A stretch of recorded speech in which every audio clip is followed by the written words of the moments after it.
জীবনে কোনো সমস্যা আসলে ভেঙে পড়বেন না। যারা আবহাওয়ার মতো বদলে যায় তাদের সাথে সম্পর্ক রাখবেন না।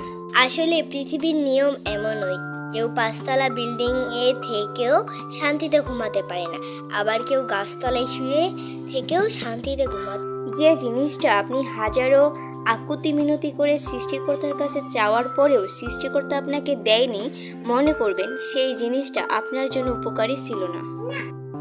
যে তোমাকে দেখার জন্য ছুটে আসেনি, যে তোমাকে পাওয়ার জন্য পাগলামি করেনি, বুঝে নাও তোমাকে হারানোর ভয় তার মধ্যে নেই।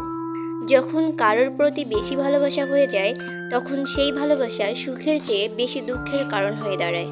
টাকা দিয়ে সম্মান কেনা যায় না, কথাটা সত্য, কিন্তু তারপরেও আজকাল টাকা দিয়ে সম্মান কেনা যায়। তবে এই সম্মানটা ঠিক ততদিন পর্যন্ত থাকে যতদিন পর্যন্ত টাকা থাকে। জীবনে সুখে থাকার দুইটি উপায়, এক, হয়তো পরিস্থিতিকে বদলে দিতে হবে, দুই, নয়তো পরিস্থিতির সাথে নিজেকে মানিয়ে নিতে হবে।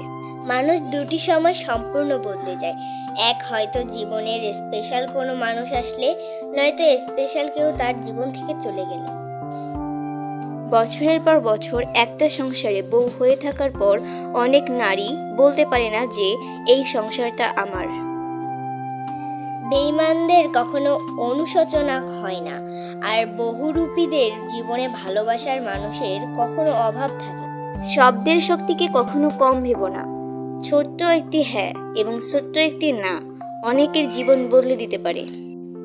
বিনা অর্থে তো কাফনের কাপড়ও পাওয়া যায় না, তাহলে বিনা অর্থে নিজের পরিবার ও সবচেয়ে কাছের মানুষটা থেকে কি বা আশা করা যায়?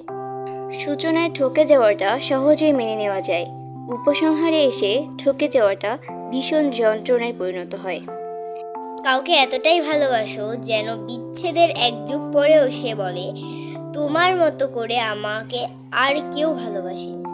কাউকে সত্যি ভালোবাসলে খুবই বেহায়া হতে হয়, মিথ্যা কথাগুলোকেও সত্যি বলে মেনে নিতে হয়, বেশিরভাগ রাত না ঘুমিয়ে কাটাতে হয়, নিজের ইচ্ছাগুলোর বিসর্জন দিতে হয়।